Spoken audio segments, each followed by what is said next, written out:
News insight supported by उपकार चक्की fresh आटा खाएर त हेर्नुहोस्। कम्मर पाइप्स र फिटिङ टिकिरहन्छ चलिरहन्छ। स्वास्थ्य र शक्तिको लागि उपकार हनी।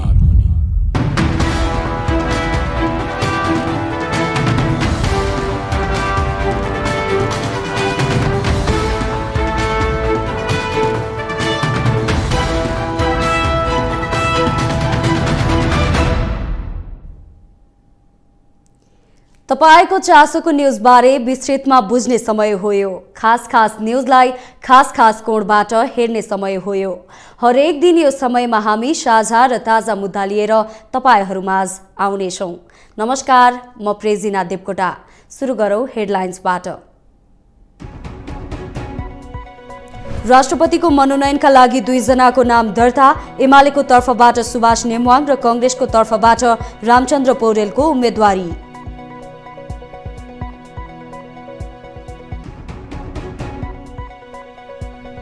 पुस 10 को सहमति 61 दिनमै टुट्यो। माओवादीको निर्णयले एमाले रुष्ट, तर तत्काल सरकार नछोड्ने र समर्थन पनि कायम।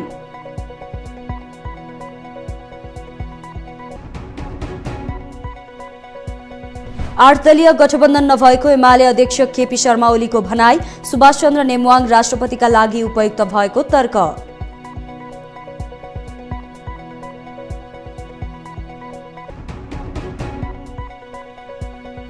सहमति तोडेको भन्दै राप्रपाद्वारा प्रधानमन्त्री दाहाललाई दिएको समर्थन फिर्ता। राष्ट्रपति बारे भने राप्रपा अनिर्णित।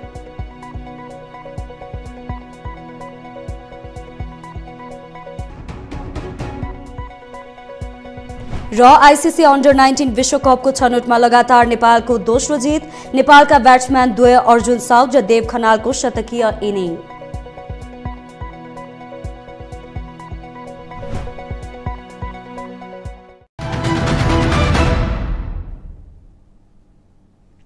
फागुन 25 गते हुने राष्ट्रपति निर्वाचनका लागि नेपाली कांग्रेसका रामचन्द्र पौडेल र नेकपा एमालेका सुभाष चन्द्र नेमवाङ बीच प्रतिस्पर्धा हुने भएको छ।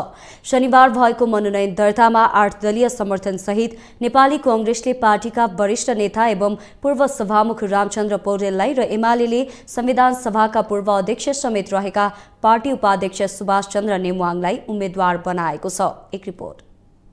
राष्ट्रपति निर्वाचनका लागि रामचन्द्र पौडेल र सुभाष चन्द्र नेमवाङले मनोनयन दर्ता गरेका छन्। शनिबार यही संसद भवनमा रहेको यो लोच्छे हलमा निर्वाचन आयोगले स्थापना गरेको निर्वाचन अधिकृतको कार्यालयमा दुवै नेताले राष्ट्रपतिका लागि मनोनयन दर्ता गरेका हुन्। सरकारको नेतृत्व गरिरहेको नेकपा माओवादी केन्द्रसहित 8 दलले शुक्रबार कांग्रेसका उम्मेदवारलाई राष्ट्रपतिमा समर्थन गर्ने सहमति जनाएका छन्।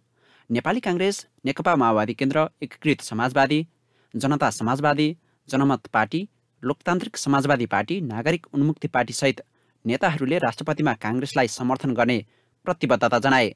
कांग्रेसका तर्फबाट आफ्ना वरिष्ठ नेता रामचन्द्र पौडेललाई राष्ट्रपतिको उम्मेद्वार बनाउने निर्णय लिएको थियो। सोही निर्णयमा यी 8 राजनीतिक दलहरू सहमत भएका हुन्। पौडेलको प्रस्तावकमा कांग्रेसका सभापति शेरबहादुर देउवा स्वयं रहेका छन् भने नेकपा एकीकृत समाजवादीका अध्यक्ष माधव कुमार नेपाल, नेकपा माओवादी केन्द्रका वरिष्ठ उपाध्यक्ष नारायण काजी श्रेष्ठ, जनता समाजवादी पार्टीका नेता अशोक राई र जनमत पार्टीका नेता अब्दुस खाँको पनि साथ रहेको छ। शनिबार राष्ट्रपति पदका लागि उम्मेदवारी दिएसँगै नेपाली कांग्रेसका वरिष्ठ नेता तथा पूर्व सभामुख पौडेलले संविधानको अक्षर र भावनालाई पालना गर्नु आफ्नो कर्तव्य हुने बताएका छन्। यो संविधानको रक्षा गरौँ। 70 वर्षसम्म लडेर प्राप्त गरेको व्यवस्थाको टुङ्गो जो लगाउन हामी सफल भएका छौँ। यसको महत्त्व बुझौँ। यसको महत्त्व ज्यादै ठुलो छ। यसमाथि खेलवाड गर्ने प्रयासहरू नितान्त स्वार्थी प्रयास हुन्। त्यसबाट सबै नेपाली सजग रहनुपर्छ। म यति पनि भन्छु। पार्टीले पनि न्याय गर्यो है तपाईलाई? नेपाली कांग्रेसले मात्रै होइन, सबै पार्टीले म माथि सद्भाव राखेका छन् र नेपालको राजनीतिक जगतले म प्रति सद्भाव र सहानुभूति, अपार सहानुभूति राखेको मैले अनुभव गरेको छु। नेपाली कांग्रेसका 78 वर्षीय वरिष्ठ नेता रामचन्द्र पौडेल 2001 असोज 29 गते तनहुको मिरलुङ बाहुन पोखरामा मध्यवर्गीय किसान परिवारमा जन्मिएका हुन्। उनले नेपाली साहित्य शास्त्रीय सङ्गीतमा स्नातकोत्तर गरेका छन्। पौडेल 2051 साल पुस 3 गतेदेखि 2055 चैत 9 गतेसम्म सभामुख भएका थिए। यता नेकपा एमालेबाट उम्मेदवारी दिएका सुभाष चन्द्र नेउमाङ पनि सभामुखको रूपमा 2065 साउन 12 गतेदेखि 2069 साल जेठ 14 गतेसम्म पहिलो कार्यकाल संसदको नेतृत्व गरेका थिए। यसैगरी 2070 फागुन 6 गतेदेखि 2072 साल असोज 27 गतेसम्म दोस्रो कार्यकाल सभामुख भएर संसदको नेतृत्व गरेका थिए। नेमवाङ 2009 साल फागुन 28 गते इलामको सुन्तलाबारीमा जन्मिएका हुन्। उनी कानुनका प्राध्यापक समेत थिए भने प्राध्यापन, कानुन, व्यवसाय र राजनीतिलाई एकसाथ अगाडि बढाएर उनी नेपाल बार एसोसिएसनका महासचिव पनि भएका थिए। नेमवाङको प्रस्तावकमा पार्टी अध्यक्ष एवं संसदीय दलका नेता केपी शर्मा ओली, पृथ्वी सुब्बा गुरुङ, गोकर्ण विष्ट र छविलाल विश्वकर्मा रहेका छन् भने योगेश भट्टराई, टोप बहादुर रायमाझी, जुली कुमारी महतो, दिलीप कुमार थापा र अनिल कुमार मास्के समर्थक रहेका छन्। उनले पनि आफ्नो जित सुनिश्चित रहेको दावी गरेका छन्। म सबैको तर्फबाट राष्ट्रपतिको उम्मेदवारको रूपमा अगाडि आएको छु र म त्यो दायित्व, त्यो जिम्मेवारी संविधान बमोजिम पुरा गर्छु। हाम्रा विगतका राष्ट्रपतिज्यूहरूको उदाहरण छ, हामीसँग आधार छ। त्यो समेतलाई ध्यानमा राखेर जनताको राष्ट्रपतिको रूपमा म जिम्मेवारी निर्वाह गर्नेछु। काङ्ग्रेस उम्मेद्वार पौडेललाई सरकारको नेतृत्व गरिरहेको माओवादी केन्द्रसहित 8 दलको साथ छ। यता एमाले उम्मेद्वार नेमवाङको समर्थनमा अरू कुनै पनि दल खुलेका छैनन्। एमाले नेताहरूले भने अझै पनि पुस 10 मा भएको सहमति अनुसार नै नेमवाङलाई उम्मेद्वार बनाएकाले त्यो बेला एक ठाउँमा भएका दलहरूको समर्थन पाउने आशा गरेको छ। पौडेल र नेमवाङ बीचको प्रतिस्पर्धालाई पूर्व दुई सभामुख बीचको प्रतिस्पर्धाका रूपमा लिइएको छ। पूर्व सभामुख बीचको यो प्रतिस्पर्धालाई निकै रोचक हुने आकलन पनि गर्ने र चर्चा परिचर्चा गर्नेहरू पनि प्रशस्तै मात्रामा रहेका छन्। तर वर्तमान अवस्थामा काङ्ग्रेसको तर्फबाट उम्मेदवार रहेका रामचन्द्र पौडेलकै पल्ला भारी हुनेमा कुनै दुई मत रहेको देखिन्न। नेपाली राजनीतिमा पद प्राप्तिका लागि हुने घटनाक्रम अब सामान्य जस्तै हुन थालेको छ। पद र कुर्सीका लागि छिनभरमै सत्ता गठबन्धन भत्किन्छ र नयाँ साझेदारी बन्छ। पदमै केन्द्रित रहेर चाल चल्ने नेपाली दल तथा नेताहरूको उठबसले राजनीतिक अस्थिरताको अर्को इँटा थप्ने काम गरेको छ। एक रिपोर्ट। गत पुस 10 गते नेकपा एमालेका अध्यक्ष केपी शर्मा ओली र माओवादी केन्द्रका अध्यक्ष पुष्पकमल दाहालबीच ओली निवास बालकोटमा सत्ता सञ्चालनका लागि सहमति भयो। चुनाव अघि तिक्ततापूर्ण सम्बन्ध रहेका अध्यक्ष दाहाल र एमाले अध्यक्ष ओलीबीच नयाँ साझेदारी होला भन्ने कल्पनासम्म पनि गरिएको थिएन। तर अन्तिम समयमा नेपाली काङ्ग्रेसका सभापति शेरबहादुर देउवाले सत्तामोह त्याग्न नसकेपछि माओवादी अध्यक्ष दाहाल बालकोटमा लम्पसार परे। सत्ताका लागि दाहालले गरेको अनुनयमा ओली सहमत पनि भए। ओली र दाहालसँग राष्ट्रिय स्वतन्त्र पार्टी, राष्ट्रिय प्रजातन्त्र पार्टी, जनमत पार्टी, नागरिक उन्मुक्ति पार्टी, लोकतान्त्रिक समाजवादी पार्टी लगायत पनि सहमत भए र नयाँ समझदारी भयो। सत्ता बाँडफाँड भयो। प्रधानमन्त्री दाहालले पाउँदा एमालेले राष्ट्रपति र सभामुख पाउने सहमति भयो। जब पुस 26 गते दाहालले विश्वासको मत प्राप्त गरे, दाहालमा उन्माद बढ्यो। पुस 10 गतेदेखि 26 गतेका बीच ओलीमा त्यो उन्माद कायम थियो। जब नेपाली काङ्ग्रेसले विश्वासको मत दियो, त्यसपछि दाहाललाई के चाहियो र? उनी शक्तिशाली प्रधानमन्त्रीका रूपमा उदाए। तर संसदको तेस्रो ठूलो शक्तिलाई प्राप्त अतुलनीय विश्वास पछिल्ला 2 महिनामा दाहालले गुमाउँदै गए। सुरुमा राष्ट्रिय स्वतन्त्र पार्टी सरकारबाट बाहिरियो। राष्ट्रिय प्रजातन्त्र पार्टीले सत्ता र समर्थन दुवै फिर्ता लियो। मुख्य सत्ता साझेदार एमाले पर्ख र हेरको रणनीतिमा छ। अहिलेसम्म हामी पुस 10 गतेको सहमति कायम छ भन्ने कुरामा नै छौँ। घटनाक्रमहरू कसरी विकास हुन्छ त्यो हेर्छौँ। दाहालले ओलीलाई भन्दा पुराना सत्ता साझेदार नेपाली काङ्ग्रेस, नेकपा एकीकृत समाजवादी, जनता समाजवादी पार्टी, राष्ट्रिय जनमोर्चासँग हिमछिम बढाउन थाले। पुस 10 गतेको समझदारीलाई लत्याउन थाले। हुन त ओलीको दबावमा दाहाललाई काम गर्न त्यति सहज नभएको राजनीतिक वृत्तका जानकारहरू बताउँछन्। दाहाललाई ओली भन्दा देउवा र नेपाल सहज व्यक्ति हुन्। त्यसैले एमालेको तर्फबाट माधव नेपाललाई राष्ट्रपति बनाउने प्रस्तावमा दाहाल बाधक बने। नयाँ समीकरणको तर्फबाट नेपाललाई 2 वर्षपछि प्रधानमन्त्री बनाउने आश्वासन दिए। एमालेले हाताहाती गरेको प्रस्तावको विपरीत नेपालले उधारो प्रधानमन्त्रीमा सहमत भए। रामचन्द्र पौडेललाई राष्ट्रपति बनाउने विषयमा राजी भए। त्यस्तै जसपालाई उपराष्ट्रपति दिन नयाँ समीकरणको सहमति भएको छ। यसले एमालेलाई अप्ठ्यारो अवस्थामा पुर्याएको छ र नयाँ समीकरणभित्र भने खुसियाली छाएको छ। सुभाषजी पनि माने पात्रको हिसाबले अत्यन्त बलियो पात्र हो, तर रामचन्द्रजीको उसमा रामचन्द्रजी नै खरो उत्रिनुहुन्छ भन्ने म विश्वास। काङ्ग्रेस सरकारमा जाने निर्वाचनमा अब नेपाली काङ्ग्रेसको तर्फबाट रामचन्द्र पौडेलको उम्मेदवारी मनोनयन दर्ता भएको छ। उहाँको जित सुनिश्चित छ र यसपछि अब दलका शीर्ष नेताहरू बसेर सरकारमा जाने तयारी पनि हुन्छ। हाम्रो प्रयास थियो यसमा राष्ट्रिय सहमति होस्। अहिले चाहिँ अधिकतम सहमतिको उम्मेदवार हुनुहुन्छ। त्यसैले अब यो व्यवस्था र संविधानको रक्षकको रूपमा उहाँको भूमिका सफल हुन्छ। राष्ट्रपति निर्वाचनलाई लिएर दाहालले पुस 10 गतेको समीकरणलाई लत्याउन खोजेको देखिन्छ। सरकार छोडि नसकेको एमालेले समीकरणमा रहिरहनुको अर्थ पनि प्रष्ट पारेको छैन। यस्तो अवस्थामा सरकारमा जुनसुकै बेला पनि नयाँ अनुहार देखिने आकलन गर्न सकिन्छ। राजनीतिक दाउपेच र सत्ताका लागि जस्तो सुकै सहमति गर्न र तोड्न उद्धत दलहरूले देशको हितका लागि भने कहिल्यै काम गरेको देखिएन। आर्थिक विकास तहस नहस छ, विदेशीको प्रभाव बढेको बढै छ, जनताको जीवनस्तर सुध्रिएको छैन, दैनिक हजारौं नागरिक विदेशिन बाध्य छन्। दलहरूले जोड घटाउको खेल नछोड्ने हो भने जुनसुकै व्यक्ति पदमा पुगे पनि देश सुधारको बाटोमा हिँड्ने छैन। दलहरू कहिले सचेत बन्लान् खै। नेकपा एमालेका अध्यक्ष केपी शर्मा ओलीले पुस 10 गतेको गठबन्धन यथावत रहेको जिकिर गरेका छन्। शनिबार नयाँ बानेश्वर स्थित संसद भवनमा राष्ट्रपति पदका लागि नेकपा एमालेका तर्फबाट सुभाष चन्द्र नेमुवाङको उम्मेदवारी दर्ता गराएपछि ओलीले पुस 10 गतेको गठबन्धन यथावत रहेको जिकिर गरेका हुन्।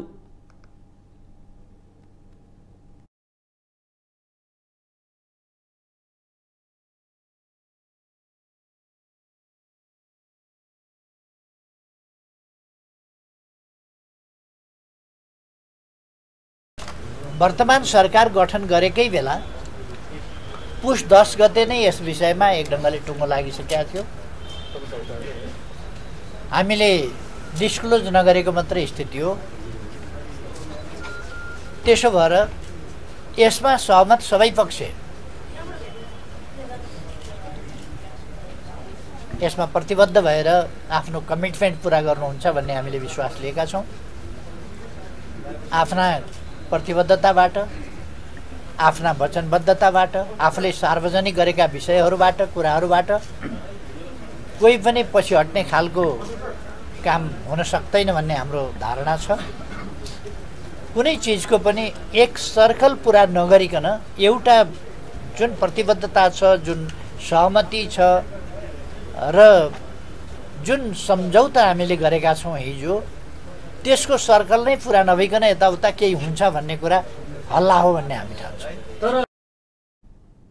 उनले आफूहरूले उम्मेदवारी दिएको र त्यही सहमति अनुसार नेकपा माओवादी केन्द्रले पनि आफूहरूलाई सहयोग गर्ने विश्वास व्यक्त गरेका छन्।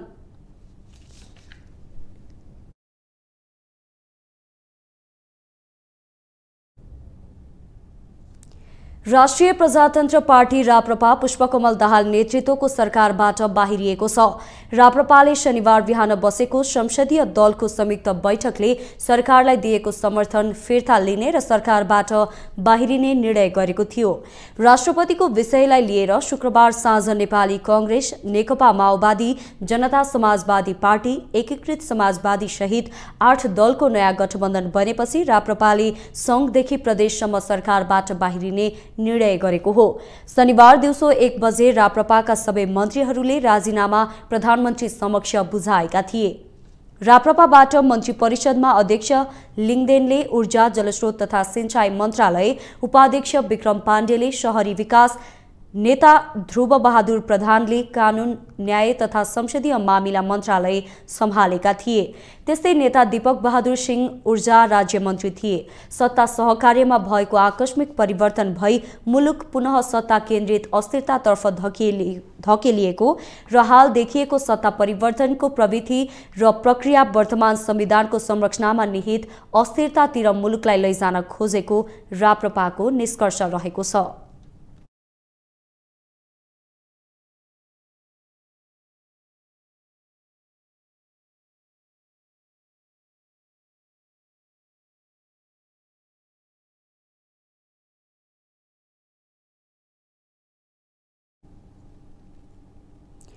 तपाईलाई न्युज इनसाइटमा पुनः जोड्नेछौं। राष्ट्रपतिमा एमालेको तर्फबाट सुभाष चन्द्र नेमवाङले मनोनयन दर्ता गरेका छन्। यता सत्ता साझेदार दलहरूबीच कुरा भाडिँदा माओवादी केन्द्रले कांग्रेसका उम्मेद्वार रामचन्द्र पौडेललाई समर्थन गरेको छ। माओवादीको कदमले एमाले चिडिएको छ। यस्तो अवस्थामा अब एमालेको यात्रा कस्तो होला? हामीले यसै विषयमा केन्द्रित भएर एमाले सचिव पद्मा अर्यालसँग कुराकानी गरेका छौं। सचिव अर्यालसँग गरिएको कुराकानी अबको क्रममा। राष्ट्रपति निर्वाचनको रसाकसी लगभग समापन भएको छ। नेकपा एमालेको तर्फबाट सुभाष चन्द्र नेमवाङलाई राष्ट्रपतिमा मनोनयन दर्ता गराउने पार्टीको निर्णय भएसँगै अब रामचन्द्र पौडेल र सुभाष चन्द्र नेमवाङ बीच प्रतिस्पर्धा हुने पक्कापक्की जस्तै भएको छ।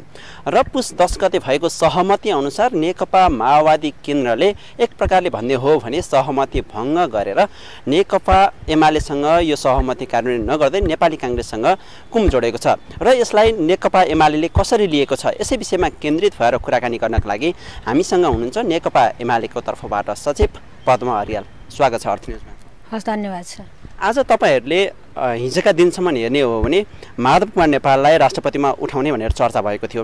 आज आफ्नै पार्टीका वरिष्ठ नेतालाई उठाउनु भएको छ, उपाध्यक्षलाई उठाउनु भएको छ। के आपत आइरह्यो? आपत होइन नि, यो त स्वाभाविक प्रक्रिया हो।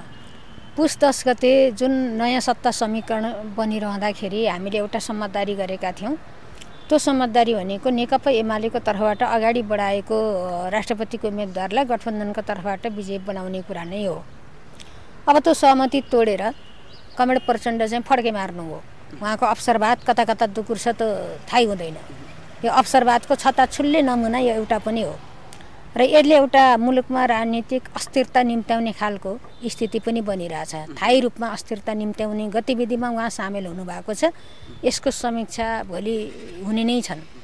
अब जहाँसम्म माधव कुमार नेपालको प्रसङ्ग हो, हामीले अहिले बनेको सत्ता गठबन्धनलाई कायम राख्ने र वामपन्थी शक्तिलाई एकजुट बनाउने प्रयत्नका बावजुद हाम्रो पार्टी अध्यक्षले अब माधव कुमार नेपालसँग पनि बसेर तपाईको चाहना के हो, राष्ट्रपति बन्ने हो भनेर सोध्नु हो। उहाँले सोधिरहँदाखेरि कमरेड माधव नेपालले म बन्ने हो भन्न सक्नु भएन है, म बन्ने हो भन्न सक्नु भएन। अब उहाँले अरूसँग सल्लाह गर्नुपर्छ, के गर्नुपर्छ भनेको साथीहरू कसका खुट्टामा उभिँदैछन्, साथीहरू कसका खुट्टामा उभिँदैछन् भन्ने कुरा मलाई सेयरमोनियल पद भन्दा कार्यकारी पद बढी लोभ लाग्यो कि कार्यकारी पद त 4 वर्षपछि उहाँलाई प्रधानमन्त्री दिने होइन उहाँहरूको सहमति 4 वर्ष पुग्छ भन्ने ठान्नु भएको छ। यो हेर्नु न बिचमा के हुन्छ, के होला त बिचमा अनुमान गर्नु। यो त एकदम अस्थिरता निम्त्याउने कुरा नै हो नि। आउने 4 वर्षसम्म त 4 वटा सरकार फेरिन्छ, संविधान बाधक बन्छ नि फेरि त्यसमा त। यो देख्नु न के हुन्छ। अब यो त एकदमै मुलुकमा त मुलुक त एउटा सङ्कटमा गइसक्यो। हेर्नु, हामीले त्यही देखेर नै ठिक छ आफूलाई केन्द्रमा राखेर नै अरूलाई पनि बनाएर जाउँ भन्ने ढङ्गले हामीले कोसिस गरेका थियौँ। यहाँ त एमालेलाई जति पनि ताख्नु छ, एमाले ताख्नको निम्ति राष्ट्रिय अन्तर्राष्ट्रिय शक्ति मजाले क्रियाशील छ, दुनियाँले बुझिया छ यो कुरा। त्यसले गर्दाखेरि आज पनि यो खालको परिस्थिति बन्यो। त्यसैले अब के हुन्छ, यो गठबन्धन जुन नयाँ बन्दैछ भने मलाई त आजसम्म नयाँ गठबन्धन बन्यो भन्ने लाग्दैन। किनकि राष्ट्रपतिमा प्रचण्डले उता काङ्ग्रेसलाई समर्थन गरे हो, अरू चिज त केही फेरबदल भएको छैन नि। तपाईहरुको समर्थन र सरकारबाट दिएको साथ फिर्ता लिने तयारी त होइन नि? होइन, अहिले हामी त्यो कोर्समा छैनौँ। किन छैनौँ भन्नु होला भने हामी पुस 10 गते जे सहमति भयो त्यो सहमति कार्यान्वयन गराउने पक्षमा निरन्तर लागिरहेछौँ, दृढतापूर्वक त्यो पक्षमा उभिरहेछौँ। अब प्रचण्डले यो विषयबाट हात झिकिसकेपछि तपाईहरुले नि नैतिकताको आधारमा सरकारलाई समर्थन गरिरहनु र राम्रो हो र? हामीले छोड्या भए पनि नैतिकता उहाँले हो नि सहमति तोडेर हिँडेको, हामीले सहमति तोडेर हिँडेका छौँ र नैतिकताको प्रश्न हामीसँग उड्छ। जसले सहमति छोडेर हिँड्यो उसको हो नि नैतिकता, उसले छोड्नु पर्यो नि। सरकार एउटासित बसेर सल्लाह गरेर सरकारमा जाने पद प्राप्त गरेपछि छोडेर हिँडेको भनेको त नैतिकताको आधारमा छोड्न पर्ने त प्रचण्डले हो, एमाले हो र छोड्न पर्ने। हामीले कुनै सहमति तोडेका छ र? अब पनि हामी त सहमति कार्यान्वयन गरेर जाउँ भनेर निरन्तर रूपमा लागिरहेछौँ। त्यसैले अब हामी उम्मेदवार दर्ता गर्छौँ। आज पार्टीको उपाध्यक्षको उम्मेदवारी दर्ता हुन्छ। दर्ता भइसकेपछि उहाँलाई विजयी बनाउनको निम्ति सबै राजनीतिक दलहरूसँग आह्वान गर्छौँ। हामी त्यो खालको भेटघाट गर्छौँ, संवाद गर्छौँ र राष्ट्रपति जिताउन लाग्छौँ। अनि त्यसपछि सरकारका सन्दर्भमा त्यो पछि कसरी कोष अगाडि जान्छ त्यही अनुसारले निर्णय लिन्छ। बाँकी निर्णय चाहिँ राष्ट्रपति निर्वाचनपछि तय हुन्छ भनेपछि तपाईँहरूको ढोक्सामा अथवा प्रचण्डको जुन तरिकाले चाहिँ काङ्ग्रेसले ढोक्सा थापेको थियो त्यो ढोक्सामा चाहिँ को पर्यो अनि पिञ्जाडाबाट को उम्क्यो त? होइन, अब मैले त तपाईँलाई त बुझ्ने गरी नै भनिसकेँ भन्ने लाग्छ। काङ्ग्रेसको ढोक्सामा त प्रचण्डै जानुभयो, उहाँकै निम्ति थापेको होइन, हाम्रो निम्ति थापेको कुरा त होइन। त्यसैले यस्ता खालका चलखेल, यस्ता खालका अस्थिरता निम्त्याउने चिजहरू गरौँ भन्ने हो भने फेरि बेला बेला अरू चिज पनि हुन्छन्। त्यसैले नेपालको राजनीति अस्थिरतामा गयो। उहाँले जे सहमति कायम गर्नुभएको छ त्यो सहमति लागू हुनै सक्दैन। यहाँ अनेकन चिजहरू उत्पत्ति हुन्छ, हेर्दै जाउँ। किन यस्तो भयो होला तपाईँहरूलाई चाहिँ ठ्याक्कै के लाग्छ? के साँच्चीकै पार्टी अध्यक्ष जिम्मेवार नबनेर यस्तो भयो कि अथवा जिम्मेवार बन्दा बन्दै पनि प्रचण्डले जुन रङ फेर्ने भन्नुभयो तपाईँले त्यही प्रवृत्ति हाबी भएको हो कि यो बिचको सन्दर्भ चाहिँ के थियो र यो अवस्था आइपुग्यो? केही पनि थिएन, उहाँले बेइमानी गरे हो। प्रचण्डले बेइमानी गरे हो। इमान होइन, राजनीति निष्ठा गुमाउनु भएको छ। उहाँले निष्ठा गुमाउनु भएको छ, बेइमान बन्नु भएको छ। हामीले त केही गरेका छैनौँ। हाम्रो पार्टी अध्यक्षले मनैदेखि हृदयदेखि नै यो सरकारलाई सफल बनाउन, प्रचण्डको सरकारलाई सफल बनाउनको निम्ति कति प्रयत्न गर्नु हो त हामीलाई थाहा छ नि है। अनि उहाँलाई पनि थाहा छ के गर्नुहुन्छ के गर्नुहुन्न भन्नेसम्मका कुरा पनि सबै राख्नु भएको छ नि। तर उहाँ के देख्नुभयो मलाई लाग्छ यसका पछाडि उहाँको अर्को शक्ति छ होला, कतै कहीँ प्रभुका केही उहाँलाई निर्देशनहरू छन् होला, आशीर्वादहरू छन् होला। त्यही अनुसार उहाँले गेम चेन्ज गर्नु खोज्नुभयो। भन्नेहरूले चाहिँ के भन्छन् भने संसदमा 2वटा भाषण गर्दाखेरि केपी ओलीले प्रतिनिधि सभा विघटनको विषयमा आफ्नो जहिले पनि वकालत पक्षमा गरिरहनुहुन्छ, त्यसबाटै चाहिँ केपी ओलीको ओह्रालो यात्रा सुरु भयो भन्ने चर्चा हुन्छ। र केही दिन अगाडि जनयुद्ध दिवसलाई चाहिँ त्यो हिंसात्मक दिवस भनेर काहीँ भनेको विषयलाई लिएर अझै माओवादीका पदाधिकारीहरू अथवा माओवादी चिडिए भन्ने कुरा नै आउँछ। यो विषयको चाहिँ तपाईँहरूको समीक्षा कस्तो रहन्छ, के छ? होइन, यस्तो हो, जहाँसम्म संसद विघटनको कुरा हो त्यो धेरै पटक चर्चा भएको छ। अहिले म धेरै चर्चा गर्न चाहन्न। त्यो बेलाको परिस्थिति के थियो अहिले सबै कुरा भुलेर हुन्न नि। जनादेशमाथि आक्रमण हुँदै थियो, जनादेश खण्डित गर्ने प्रयत्न भइरहेको थियो। त्यसैले जनादेशलाई बचाउनको निम्ति त्यो कदम चाल्न पारेको एउटा बाध्यकारी अवस्था हो। अब त्यसमा धेरै चर्चा नगरौँ, त धेरै पुरानो भयो, मुलुक अर्को कोर्समा अगाडि बढिसकेको छ। अब जहाँसम्म जनयुद्ध दिवसको कुरा हो, वास्तवमा विभिन्न राजनीतिक दलहरूले आफ्ना आफ्ना स्टाइलका आन्दोलनहरू गरिरहेछन्। दल विशेषका आन्दोलनहरूलाई बिदा दिँदै जाने भने कति हुन्छ? नम्बर 1। नम्बर 2, नेकपा माओवादीले भनिरहेको जनयुद्ध अनि के सबैले त्यो कुरो ठिक हो भनेको छ? आफ्ना आफ्ना विचार छन्, आफ्ना आफ्ना दृष्टिकोण छन्, आफ्ना आफ्ना विश्लेषण छन्। त्यसैले माओवादीले चालेको त्यही भनिएको जनयुद्ध, त्यसपछि नेपाली काङ्ग्रेस एमाले चालेको संयुक्त जनआन्दोलन, त्यसपछि मधेस आन्दोलन, यी सबैको समष्टिगत उपलब्धि के हो? गणतन्त्र हो। अब एउटा गणतन्त्र प्राप्त भइसकेपछि राजनीतिक परिवर्तनको मुख्य एजेन्डा त्यही होइन? त्यो प्राप्त भइसकेपछि हामीले गणतन्त्र दिवसलाई एउटा राष्ट्रिय दिवसको रूपमा बिदा दिन्छौँ भनेपछि अनि त्यो गणतन्त्र ल्याउनको निम्ति भएका सहायक आन्दोलनहरूको पनि सबै बिदा दिएर साध्य हुन्छ र पार्टी विशेषको त्यो उपयुक्त होइन। प्रसङ्ग यही हो। अन्तिममा के सुभाष चन्द्र नेमाङले राष्ट्रपति पद जित्नु होला? जित्नुहुन्छ। आधार जित्नु के को? यो अब गोप्य मतदान हो, राजनीतिक कुरा हो है। कोही व्यक्तिहरू कुनै स्वार्थको निम्ति बिके भने सबै बिक्नुपर्छ भन्ने कुरा केही पनि छैन नि त, एउटा कुरा। दोस्रो कुरो, यो राष्ट्रलाई एकदमै सुहाउने व्यक्तित्व, अनुभवी व्यक्तित्व, ती 3 पटकसँग सम्माननीय भइसकेको व्यक्तित्व, कर्णप्रिय व्यक्तित्व, सबैले मन पराउने, उहाँले नजितेर कसले जित्छ? हस्, यो महत्त्वपूर्ण समय र संवादलाई धेरै धेरै धन्यवाद। हस्, धन्यवाद। शनिबार राजनीतिक दलहरूको दौडधुप तीव्र देखियो। राष्ट्रपतिको मनोनयन दर्ताका लागि उनीहरू कहिले पार्टी कार्यालय त कहिले संसद भवन धाए। महिना दिन लामो राष्ट्रपति मनोनयन रस्साकसीको अन्तिम दिन राजनीतिक दलहरूको प्रमुख गतिविधि कस्तो रह्यो त? हेरौं यो एक सामग्री। बिहान 9 बजे सानेपा स्थित नेपाली कांग्रेसको पार्टी कार्यालयमा कार्य सम्पादन समितिको बैठक बस्यो। उक्त बैठकले पार्टीका वरिष्ठ नेता रामचन्द्र पौडेललाई राष्ट्रपतिको उम्मेद्वार बनाउने निर्णय गर्यो। बिहान 10:30 बजे राष्ट्रिय प्रजातन्त्र पार्टीको कार्यालय धुम्बाराहीमा पार्टी पदाधिकारीहरूको बैठक बस्यो। उसले पुस 10 गते बालकोटमा भएको सहमति तोडेको भन्दै सरकारलाई दिएको समर्थन फिर्ता लियो। केन्द्रदेखि प्रदेशसम्मका मन्त्रीहरू फिर्ता बोलायो।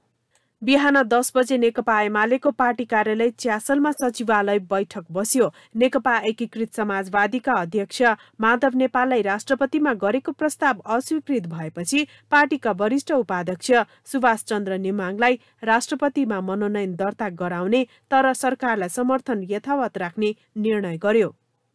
अपराह्न 12:40 बजे नेकपा एमालेका वरिष्ठ उपाध्यक्ष सुभाष नेमाङ नयाँ बानेश्वर स्थित निर्वाचन अधिकृतको कार्यालयमा प्रवेश गरे। पार्टी अध्यक्ष केपी शर्मा ओली सहित एमालेका शीर्ष नेता पनि उपस्थित भए। अपराह्न 12:50 बजे राष्ट्रिय प्रजातन्त्र पार्टी राप्रपाका मन्त्रीहरू प्रधानमन्त्री निवास प्रवेश गरे। उनीहरूले पार्टीको निर्णय अनुसार प्रधानमन्त्री दाहाल समक्ष राजीनामा पेश गरे। दिउँसो 1 बजे राष्ट्रपति निर्वाचनमा रामचन्द्र पौडेललाई समर्थन गर्न आग्रह गर्दै प्रधानमन्त्री दाहाल र राष्ट्रिय स्वतन्त्र पार्टीका सभापति रवि लामिछाने बीच भेट भयो। भेट सकारात्मक भएको नेताहरूको प्रतिक्रिया। दिउँसो 2:30 बजे रामचन्द्र पौडेल नयाँ बानेश्वरमा राष्ट्रपति मनोनयनका लागि प्रवेश गरे। उनको साथमा प्रधानमन्त्री पुष्पकमल दाहाल, काङ्ग्रेस सभापति शेरबहादुर देउवा, समाजवादीका अध्यक्ष माधव नेपाल सहितका नेता साथमा थिए। दिउँसो 4 बजे नेकपा एमालेका अध्यक्ष केपी शर्मा ओलीले एकीकृत समाजवादीका अध्यक्ष माधव नेपाललाई पत्र लेखे। ओलीले पत्रमा सुभाष नेमाङलाई मत हाल्न आग्रह गरे। यसरी दलहरूले 1 महिना लामो राष्ट्रपति मनोनयनको रस्साकसी टुङ्ग्याएका छन्। फागुन 25 गते हुने राष्ट्रपति निर्वाचनमा पौडेल वा नेमाङ कसले बाजी मार्ने हो त्यो भने हेर्न बाँकी छ। मुलुकमा 2062-63 को आन्दोलनको उपलब्धिका रूपमा गणतन्त्र स्थापना भएसँगै राष्ट्रपति प्रणालीको अभ्यास हुँदै आएको छ। मुलुकको राष्ट्रिय अध्यक्षका रूपमा रहेको राष्ट्रपति पदको निर्वाचन यही फागुन 25 गते हुँदैछ। राष्ट्रपतिको निर्वाचनमा संघीय संसद, प्रतिनिधि सभा र राष्ट्रिय सभा र प्रदेश सभाका सदस्य मतदाता रहने व्यवस्था छ। कुल 884 सदस्यसँग 52,618 मतभार छ। आखिर के हो त मतभार? एक रिपोर्ट। निर्वाचन मण्डलको तत्काल कायम रहेको कुल मतको बहुमत प्राप्त गर्ने व्यक्ति राष्ट्रपतिमा निर्वाचित हुनेछ। त्यसरी बहुमत प्राप्त गर्न नसकेमा सबैभन्दा बढी मत प्राप्त गर्ने 2 उम्मेद्वारबीच मतदान हुनेछ।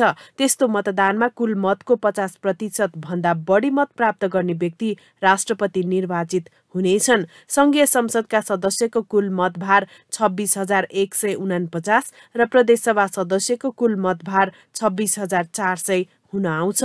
प्रतिनिधि सभामा अहिले 273 सांसदहरू, राष्ट्रिय सभाका 49 र प्रदेश सभाका 550 गरी 882 सांसदहरू मतदाता रहेका छन्। प्रत्येक प्रतिनिधि सभा र राष्ट्रिय सभा सांसदको मतभार 79 हुन्छ भने प्रदेश सांसदको मतभार 48 हुने व्यवस्था छ। अब फागुन 25 मा हुने राष्ट्रपति निर्वाचनका लागि मतदाताको संख्या संघीय संसदको 331 र साथै प्रदेशका प्रदेशसभा सदस्य 550 गरी कुल 881 कायम छ। संघीय संसद र प्रदेशसभा सदस्यको मतभार फरक हुने भएकाले राष्ट्रपति निर्वाचनका लागि संघीय संसद सदस्य र प्रदेशसभा सदस्यका लागि छुट्टा छुट्टै मतदान केन्द्र हुनेछन्।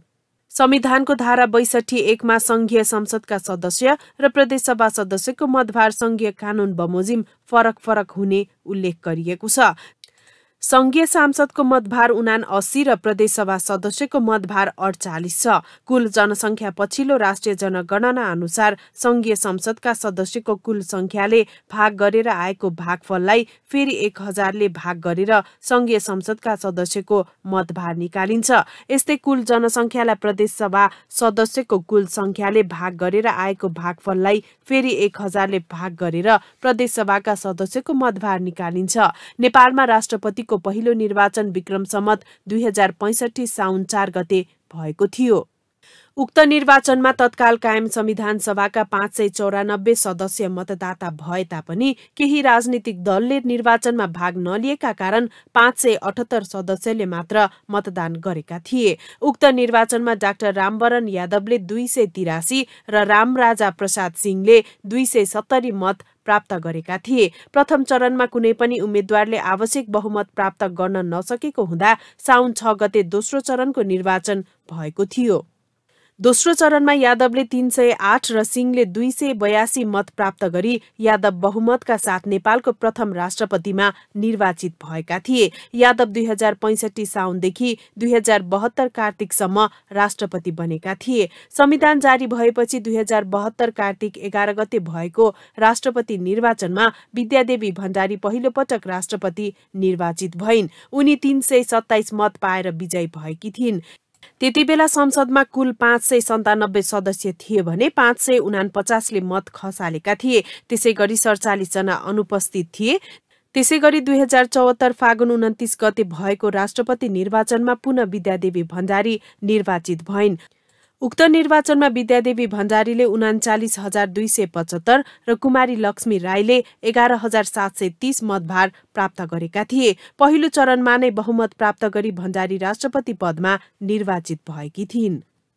अहिले कुन दलसँग कस्तो छ मतभार? नेपाली कांग्रेस 16,142, नेकपा एमाले 15,391, नेकपा माओवादी केन्द्र 7,728, राष्ट्रिय स्वतन्त्र पार्टी 1,501, राष्ट्रिय प्रजातन्त्र पार्टी 2,450, जनता समाजवादी पार्टी 2,241, एकीकृत समाजवादी 2,701, जनमत पार्टी 1,242, लोकतान्त्रिक समाजवादी पार्टी 971, नागरिक उन्मुक्ति पार्टी 892, जनमोर्चा 206, नेपाल मजदुर किसान पार्टी 223, हाम्रो नेपाली पार्टी 96, समाजवादी पार्टी 48, नेपाल संघीय समाजवादी पार्टी 48, स्वतन्त्र 784। कुल मतभार 52,628। आगामी 25 गते हुने निर्वाचनमा राष्ट्रपतिमा निर्वाचित हुन 26,315 मत आवश्यक हुन्छ। फागुन 25 गते हुने राष्ट्रपति निर्वाचनलाई लिएर शनिबार सामाजिक सञ्जाल प्रयोगकर्ताले आफ्ना अभिव्यक्तिहरू व्यक्त गरेका छन्। कतिपयले एमालेका तर्फबाट उठेका सुभाषचन्द्र नेमवाङको समर्थन गरेका छन् भने केहीले कांग्रेसका तर्फबाट उठेका रामचन्द्र पौडेलको समर्थन गरेका छन्। केही सामाजिक सञ्जाल प्रयोगकर्ताको अभिव्यक्ति हामीले समावेश गरेका छौं। सामाजिक सञ्जालमा प्रस्तुत विचार अबको क्रममा।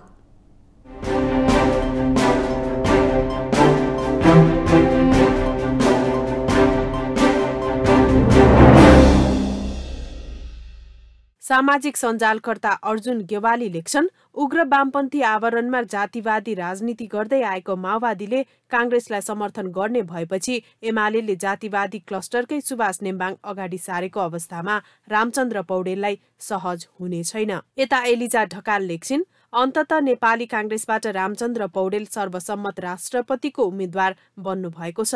हामीले इतिहासका कुरा अरेमा सुन्यौं, निरङ्कुश पञ्चायती व्यवस्था विरुद्ध लडेको र मेरो पुस्ताले देखेको आदर्शवान नेता जसलाई हाम्रो पुस्ताले प्रत्यक्ष देख्न सुन्न पाए भने सम्झदा पनि गर्व लाग्छ।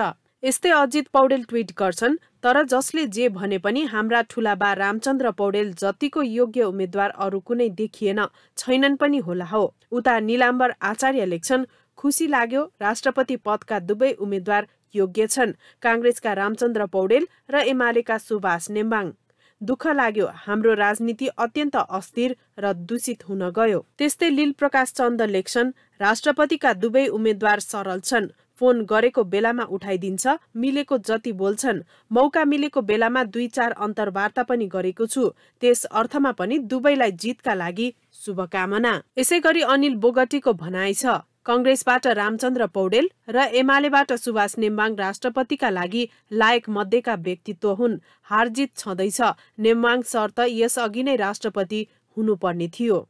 यता प्रेम घरती मगर भन्छन्, राष्ट्रपति पदको लागि रामचन्द्र पौडेल भन्दा सुभाष नेम्बाङ उपयुक्त व्यक्ति हुन्, तर गठबन्धनले गर्दा रामचन्द्र पौडेल विजय हुने निश्चित भयो। अर्का प्रयोगकर्ता दीपक दाहाल लेख्छन्, रामचन्द्र पौडेल लोभी छन्, आश गर्छन्, आँट गर्दैनन्, विरोध गर्छन्, विद्रोह गर्न सक्दैनन्, तर पथभ्रष्ट भएनन्, भ्रष्टाचारको दलदलमा मुछिएनन्, निष्ठा र इमान्दारितामा खोट छैन। 13 वर्ष राजनीतिक बन्दी जीवन बिताए। समकालीन नेता मध्ये राष्ट्रपतिमा उनको दाबी स्वाभाविक र न्यायपूर्ण लाग्छ, शुभकामना। यसैगरी केदार खड्काको भनाइ छ, राष्ट्रपतिका लागि पूर्व सभामुख द्वय सदाबहार मध्यमार्गी रामचन्द्र पौडेल र सुभाष नेम्बाङको भिडन्त निरस हुने देखियो। एमालेले नेम्बाङ जस्ता सदाबहार शालीन व्यक्तित्वलाई हार्ने चुनावमा उम्मेद्वार नबनाएको भए हुन्थ्यो।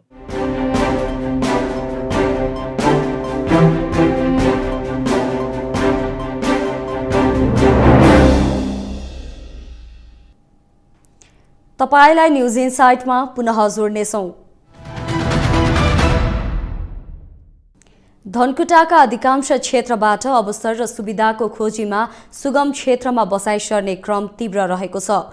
गाउँमा भविष्य छैन भन्दै बसाई सर्दा गाउँ नै रित्तिने अवस्थामा पुगेको छ। तर गरे गाउँमै सम्भावना छ भन्ने उदाहरण दिँदै धनकुटाको कुरुलेका दीपक दाहाल बाख्रा पालनमा आफ्नो भविष्य बनाइरहेका छन्। एक रिपोर्ट। धनकुटाको 24 गाउँपालिका वडा नम्बर 3 कुरुलेका दीपक दाहालले व्यावसायिक बाख्रा पालन सुरु गरेका छन्। उनले आफ्नै ठाउँमा व्यावसायिक बाख्रा पालन सुरु गरेको करिब 9 वर्ष भयो। अवसर र सुविधाको खोजीमा धमाधम बसाई सरिरहँदा गाउँ नै रित्तिने अवस्थामा पुगेको छ। तर दाहालले भने अहिले पनि गाउँमै बाख्रा पालनमा आफ्नो भविष्य खोजिरहेका छन्। करिब 100 रोप्ने क्षेत्रफलमा आधुनिक खोर बनाएर 200 भन्दा बढी बाख्रा पालेका छन्। बाख्रा पालन तत्कालका लागि भन्दा पनि दीर्घकालीन आम्दानीको राम्रो स्रोत हुने उनको विश्वास छ। गाउँमा सुरुमा बाख्रा पाल्न अलि समस्या भए पनि अहिले कुनै समस्या छैन। गाउँसम्म बाटो पुगेपछि बाख्रा किन्न व्यापारी गाउँमै पुग्ने गरेका छन्। न बजारको कुनै समस्या छ, न त बाख्राका लागि चाहिने घाँस, अन्न, दाना, पानी ल्याउनमा समस्या छ। अहिले वार्षिक 15 लाख रुपैयाँ आम्दानी गर्दै आएका दीपकले गाउँकै 7 जनालाई रोजगारी समेत दिएका छन्। भएको मुनाफा संरचनामा चाहिँ लगानी भइरहेको हुँदा ठ्याक्कै नगद मौजात भन्ने देखिन्न। तै पनि 2-4 लाख 5 लाख रुपैयाँ वर्षको चाहिँ संरचनाहरू नबनाउने, नगर्ने, अरू काम नगर्ने हो भने 2-4-5 लाख रुपैयाँ बचत हुन्छ। जिल्लाभरि करिब 150 बाख्रा फार्म दर्ता भएका छन्। दर्ता भएका बाख्राबाट कृषकलाई विभिन्न प्रोत्साहन स्वरूप कार्यक्रमहरू ल्याइएको छ। साथै मासुमा आत्मनिर्भर कार्यक्रम र किसानलाई आय आर्जन लक्षित गरेर खोरमा अनुदान, उन्नत बिउ, बोका, घाँसेबाली आदि कार्यक्रमलाई प्राथमिकता दिएर बाख्रा पालनको कार्यक्रम अगाडि बढाइएको छ। अहिले हाम्रो भेटनरी अस्पताल तथा पशु विज्ञ केन्द्र धनकुटाले बाख्रा मासुमा आत्मनिर्भर कार्यक्रम र किसानलाई आय आर्जनको दुईटै कार्यक्रमलाई लक्षित गरेर हामीले बाख्रालाई खोरमा अनुदान, उन्नत नस्लको बिउ बोका र हामीले घाँसेबाली कार्यक्रमलाई प्राथमिकता दिएर बाख्राको कार्यक्रमलाई हामीले अगाडि बढाएको छ। दीपक दाहालले बाख्रा पालनका लागि करिब 1 करोड रुपैयाँ खर्च गरिसकेका छन्। सम्भावनाको खोजीमा गाउँ छाडेर बाहिरिनेहरूलाई गाउँमै कसरी सम्भावना खोज्न सकिन्छ भन्ने उदाहरण दाहाल बनेका छन्। आईसीसी अन्डर 19 विश्वकपको एसिया छनौटमा नेपालले लगातार दोस्रो जित हासिल गरेको छ। युएईमा जारी आईसीसी अन्डर 19 विश्वकप एसिया रिजन छनौटमा नेपालले कुवेतलाई 100 रनमा समेट्दै लगातार दोस्रो जित निकालेको हो। आकाश चन्दको 6 विकेट प्रेरित युएईमा जारी आईसीसी अन्डर 19 विश्वकप एसिया रिजन छनौटमा अर्जुन साउथ र देव खनालले शतकीय इनिङ खेले। टस जितेर पहिले ब्याटिङ गरेको नेपालका लागि देव खनालले 125 रनको शानदार शतकीय इनिङ खेले। त्यस्तै अर्जुन कुमारले 108 रनको शतकीय इनिङ खेल्दा नेपालले उच्च स्कोर बनायो। अब तेस्रो खेलमा नेपालले सोमबार हङकङसँग प्रतिस्पर्धा गर्नेछ। राउन्ड रोबिनका आधारमा शीर्ष स्थानमा रहने टिमले श्रीलङ्कामा हुने 2024 को अन्डर 19 विश्वकपमा स्थान बनाउनेछन्।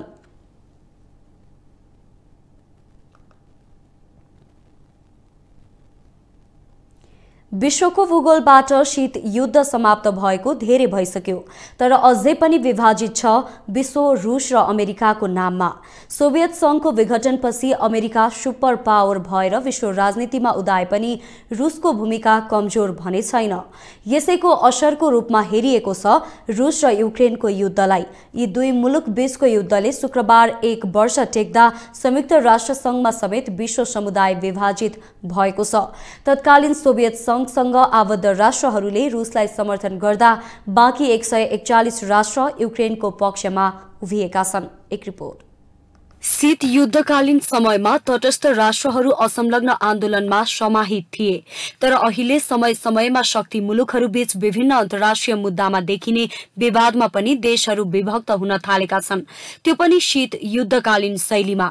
शुक्रबार युक्रेनमाथि रुसी आक्रमणको वर्षगाँठमा संयुक्त राष्ट्रसंघमा भएको छलफलमा पनि देशहरू विभाजित भए भने केही देशले अनुपस्थित रहेर रुसलाई मौन समर्थन गरे। रुस र युक्रेनको युद्धको सन्दर्भमा बिहीबार संयुक्त राष्ट्रसंघको महासभामा ल्याइएको शान्ति प्रस्ताव बहुमतले पारित भयो। महासभाले युक्रेनको युद्ध तत्काल अन्त्य गर्न रुसी सेनालाई युक्रेनबाट तत्काल हटाउन आह्वान समेत गरेको छ। युक्रेनबाट तत्काल रुसी सेना हटाउनु पर्ने प्रस्तावको पक्षमा नेपाल सहित 141 राष्ट्रले मतदान गर्दा प्रस्तावको विपक्षमा मतदान गर्ने राष्ट्र भने नगण्य नै रहे। रुस, बेलारुस, उत्तर कोरिया, माली, इरिट्रिया र निकारागुआले प्रस्तावको विपक्षमा मतदान गरे। मतदानमा चीन र भारत सहितका 32 देश भने अनुपस्थित रहेका थिए। चीन र भारतलाई रुससँग नजिकको मित्रता भएको मुलुकको रूपमा लिइन्छ। युक्रेन युद्धपछि विश्व समुदायले रुसमाथि आर्थिक नाकाबन्दी लगाउँदा चीन र भारतले भने रुसको आर्थिक कारोबार र आयात निर्यात जारी राखेका थिए।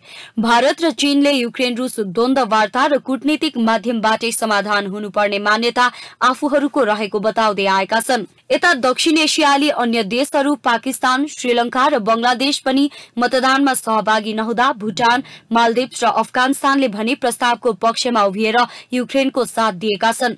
युक्रेनको सम्प्रभुता, स्वतन्त्रता, एकता र क्षेत्रीय अखण्डता प्रति प्रस्तावमा प्रतिबद्धता जनाइएको छ। गत वर्ष आजकै दिन अर्थात 2022 को फेब्रुअरी 24 मा युक्रेनमाथि रुसले सैन्य आक्रमण गरेको थियो। दोस्रो विश्वयुद्धपछि रुसी आक्रमणमा सबैभन्दा बढी सैनिक संलग्न भएको अन्तर्राष्ट्रिय सञ्चार माध्यमहरूको दावी छ। युद्धको यो 1 वर्षको दौरानमा राष्ट्रसंघको अनुमान अनुसार रुसी आक्रमणमा परेर करिब 7000 युक्रेनी नागरिकले ज्यान गुमाएका छन्। यता रूसी रक्षा मन्त्री सेर्गेई शोइगुले करिब 6000 रूसी सैनिकको मृत्यु भएको सार्वजनिक रूपमा नै बताएका थिए। गत सेप्टेम्बरमा आएको यो रूसी स्वीकारोक्तिपछि क्षतिको कुनै विवरण रुसले सार्वजनिक गरेको छैन। यता युक्रेनतर्फ भने डिसेम्बर 2 मा राष्ट्रपति भ्लादिमिर जेलेन्स्कीका वरिष्ठ सल्लाहकार मिखाइलो पोडोल्याकले 10 देखि 13000 सम्म युक्रेनी सैनिक मारिएको बताएका थिए। संयुक्त राष्ट्रसंघीय मानवाधिकार सम्बन्धी उच्च आयोगले भने युक्रेनमा 18000 भन्दा बढीको मृत्यु भएको उल्लेख गरेको छ। यस्तै युद्धबाट बस्न युक्रेनका लगभग 1 करोड 30 लाख नागरिकहरू विदेश वा आफ्नै देशमा शरणार्थी बन्न विवश बनाइएका छन्। देश विदेशका यस्तै विभिन्न विषयवस्तुसँग हामी तपाईलाई जोडिरहनेछौं न्यूज इनसाइटमा। नमस्ते।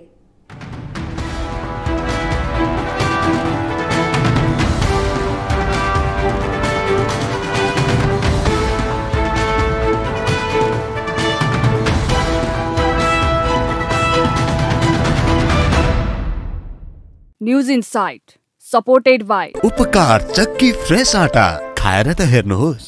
प्लम्बर पाइप्स र फिटिङ टिकिरहन्छ चलिरहन्छ। स्वास्थ्य र शक्तिको लागि उपकार हनी।